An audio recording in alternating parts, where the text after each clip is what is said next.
But being Singaporean is not just about achievements. Our achievements are the manifestation of something much deeper and more fundamental. Care. Above all, to be Singaporean is to care. To be Singaporean is to care about family, about others, about country.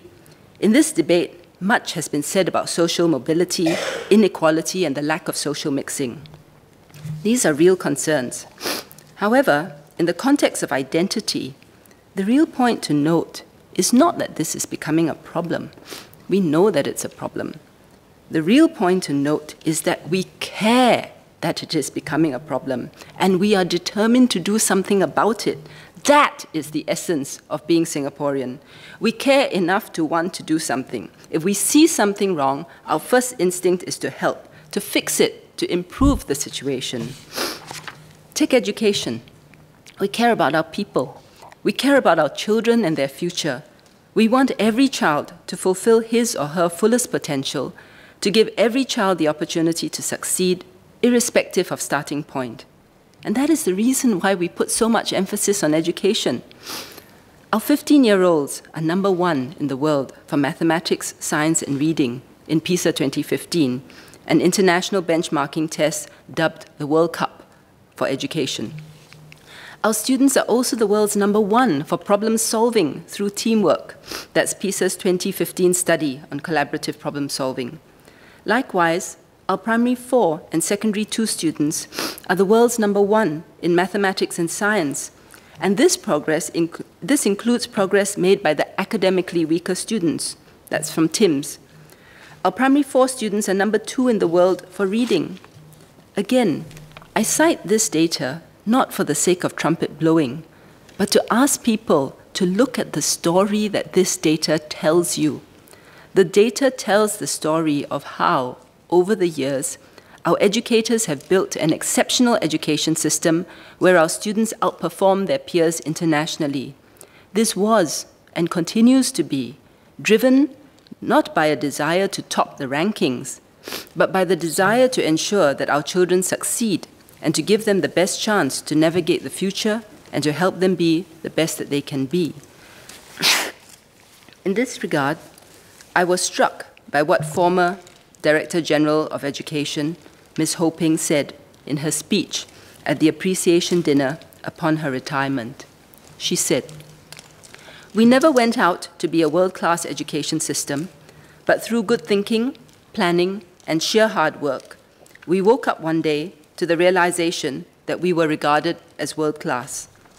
The idea took some getting used to, and I hope never, because education is such a complex business. It is, after all, to mold the future of our nation, that we must never be complacent, to always keep on our toes, to be forward-looking, and yet remain connected with the ground, the voices of students, teachers, school leaders, parents, and the community. That is how our educators see their mission. Yes, there is anxiety about stress and competitiveness. There is also a need to shift the focus from overemphasis on academics to embrace a broader skills approach. We have been working on that. We have made several moves in the last few years, and we will do more. But this too is an example of our Singaporeanness. We are never content to rest on our laurels. We will continually try to do better. We care about adults too. We worry for those who may lose their jobs to technology. We want our people to be fully employed. We want them to be able to cope with change so that they can secure their livelihoods. And care is the driving impetus behind Skills Future and Adapt and Grow. We care about whether our people have jobs. We know and we understand the concerns about cost of living. However, we recognize that the best way to address this is by generating economic activity with real wage increases and real productivity so that our people can earn more in real terms. So that is where we direct our efforts. Singapore is the top investment destination in Asia and second in the world. We are the second most competitive economy in the world. Second among 190 economies for ease of doing business. We're top in Asia for the best protection of IP. We're top in Asia for innovation. Again, What story do these survey results tell? It's certainly not about growth for growth's sake. What that data reflects is the enormous continuing effort that goes into trying to keep Singapore the best place to do business so that foreign investment will flow in, so that companies are anchored here, to make us a global exchange for goods and services. Why? For one purpose: to generate opportunities and jobs for our people so that we can make a better living. Health. We care about our people's health. We're first in the world for life expectancy at birth, both sexes. First in the world for health-related sustainable development. Second in the world for healthcare efficiency. Healthiest country in Asia and fourth in the world.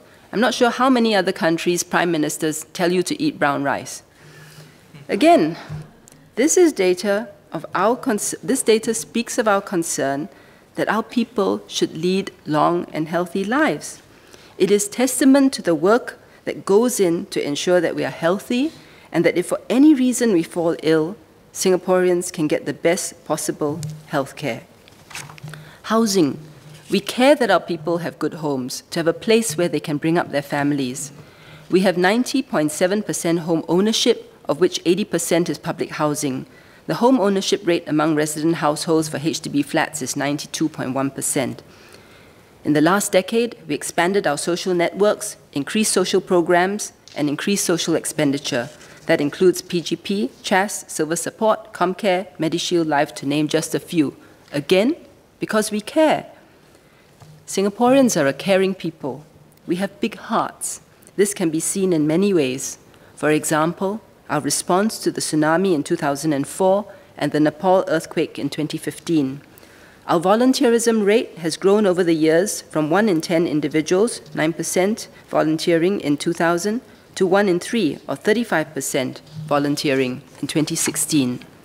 Total volunteer hours have almost doubled from 66 million hours in 2014 to 121 million hours in 2016. But our other Singaporean trait is that we're also pragmatic. It is not enough to simply care. Empathy without outcomes achieves little. Care has to be deliverable and sustainable, both operationally and financially. And that is the other part of our identity too, making sure that things actually get done. We work hard to translate care into reality. And that's why the STB tagline is "Passion Made Possible," accompanied by the trust mark.